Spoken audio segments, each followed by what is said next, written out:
progress has been made within the first 31 months of this administration. However, as was the case with previous administrations, the current government appears to be merely patching the cracks on the wall. This administration anchored its policy outlook on three main thrusts. 1, security. 2, job creation through diversification. And 3, anti-corruption. Yet, all around us are signs of retrogression.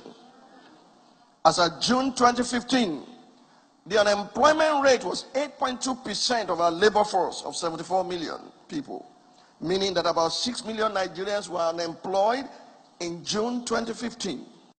By September 2017 last year, despite such efforts as N-Power and a range of policies aimed at improving enterprise development and facilitating job creation, the unemployment rate had risen to 18.8% of labor force of 85.1 million people, indicating that between 2015 and 2017, the number of unemployed Nigerians rose from about 66 million to almost 16 million people. On diversification, despite ongoing efforts, reports indicate that oil continues to significantly dominate Nigeria's export revenue, leading to the shortfall in foreign currency in the first half of this administration. In essence, we have been unable to export much beyond crude, as oil still accounts for over 90% of total export revenue. Just like crude, our economy is very crude. The ineffectiveness of the anti-corruption war is seen in the loss of crucial corruption cases. For instance, in April 2017, the federal government lost 4 high-profile corruption cases involving Orubebe, Ademola, Madam Patience. 4 high-profile corruption in 96 hours. These losses are in addition to bizarre developments such as the failure of the government to confirm a substantive chairman for the Economic and Financial Crimes Commission, EFCC, despite the fact that the same political party controls the executive and the legislature, not to mention the public showdown, shall I call it street fight, between EFCC and Department of State Services officials, or the opposition of the Director General of the DSS to the confirmation of the acting chairman of the EFCC. Furthermore, nothing indicts the current government greater than its failure in one key performance area that ought to be its strength: security.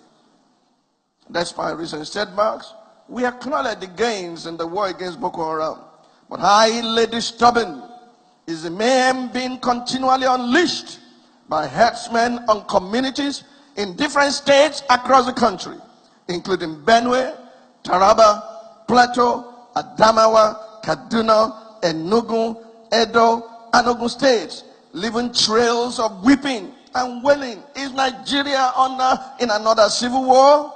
This government will have to answer. The recent killings in Benue state are akin to the last straw that is set to break the camel's back. Herdsmen attacks and the deliberate civil silence of the Nigerian state.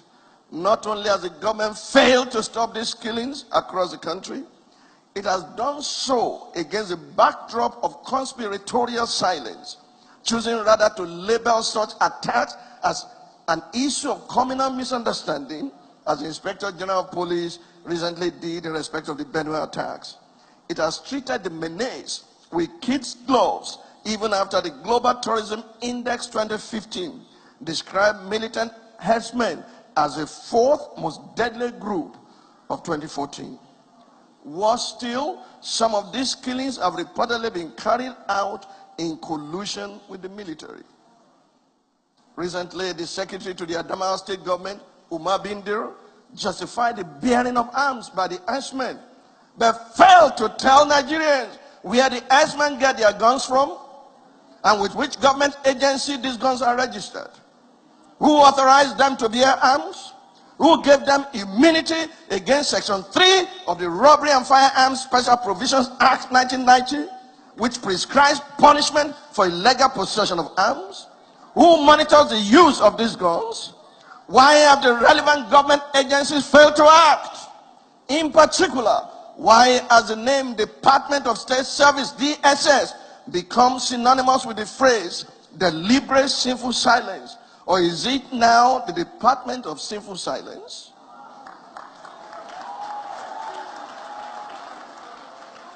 As expected, due to the incapacity of the states, not even the anti-grazing laws of states like Benue have succeeded in dealing with these issues. These one-sided and incomprehensive legislations by state governments that lack the constitutional powers to provide security for their people have yielded no result, little or no results.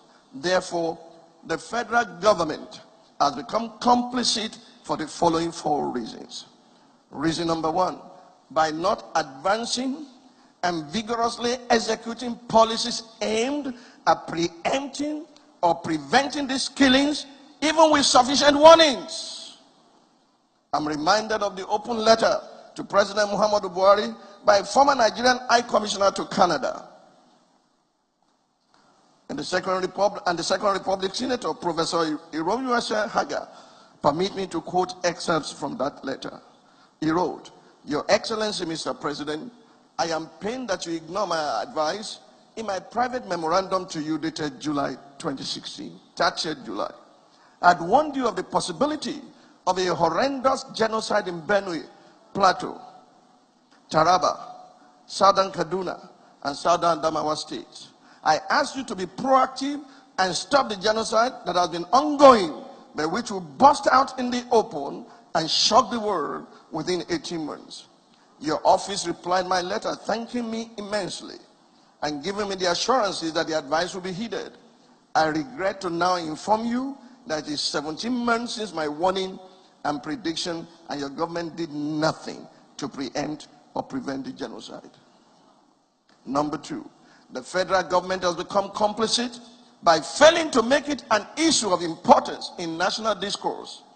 Despite the antecedents of the marauders, including the recent Adamawa incident, Mr. President, in his New Year address to the nation, did not consider the menace or the pain of victims of previous attacks worth a mention in his address.